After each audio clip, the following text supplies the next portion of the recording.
When I was homeless, I lost everything. Everybody. I lost my kids, my grandkids, some friends. I lost my car. I lost everything. When I met Ruby, she was staying at the Larry Rice Center.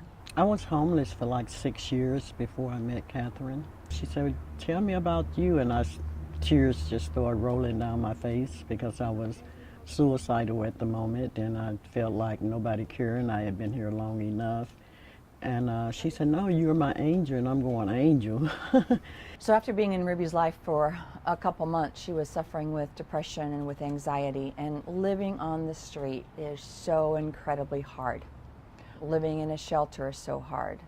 There's not much grace living on the street. There's not much compassion. I found Catherine to be a true caring person, which I never experienced, somebody caring so much for you. All Among Us, certainly at that time, did not provide housing. So I started making calls around to different people, and we found her a sober living house. Ruby by that time had been sober for a couple years. She taught me a lot about compassion and helping people and, lifting people's spirit up. Ruby called after about just maybe 5 months off the streets as she was going for her GED, and she said, "I'm taking 3 buses. It's 100 degrees out. I'm too old for this, and I need a car." And I said, "Ruby, we don't do cars."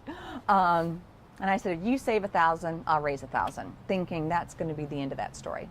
And in just about 5 months, I hear from Ruby again saying that she had saved $700, that was enough for her to save, and that she wanted me then to match that. Well, I hadn't even started. And I feel that God has me on this earth for a reason, because Catherine told me so, and I'm going, okay. It was time for her to then have a house of her own.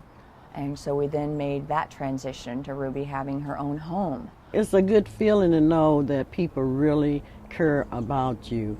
And when I first got my place, they asked Catherine, "What do Ruby need?" And I tell you, trucks pulled up, and here come a couch, here come a deep freezer, here come a table, here come a bed, here come linens, and I'm going, they say, "You just sit down, Ruby.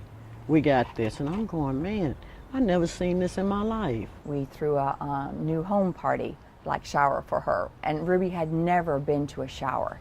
So when she walked into that day, into that living room filled with women who, unbeknownst to her, had been supporting her for months, and that all these gifts were for her. It's just so much that I have accomplished within the last 2.5 years, and I look back and say, don't complain, look where God has brought you. I was homeless, now I have money in the bank, I have a vehicle, I have my own apartment that's furnished. So to see how far Ruby has come in the last 2 or 3 years is really a testament to her perseverance, believing that she can, being able to accept help from people.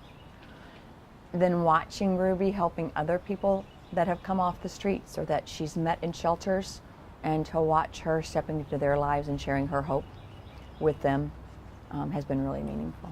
I can truly imagine women's coming out of being homeless and living on their own, because a lot of them has given up hope. And what we teach is, that you have hope, somebody do care. I've watched Ruby go from being homeless for 6 or 7 years to being self-sufficient, working on an education when she only has a 4th grade education. She's shown me how to be so brave walking into new experiences where she feels unworthy or not smart enough, or all those ways we might doubt ourselves. And yet watching her walk into those situations with a big smile on her face, and walking in and immediately start getting busy building relationships with people. And so now when I walk into a situation where I have those same feelings and can sometimes think even, who am I to be opening a women's care center? And I think of Ruby. And I think, who was Ruby to go do this or to go do that? But she did it. And she succeeded. I have my family back, and I have a church home. I'm looking forward to be where I'm needed, and that feels good. Yeah, it really does.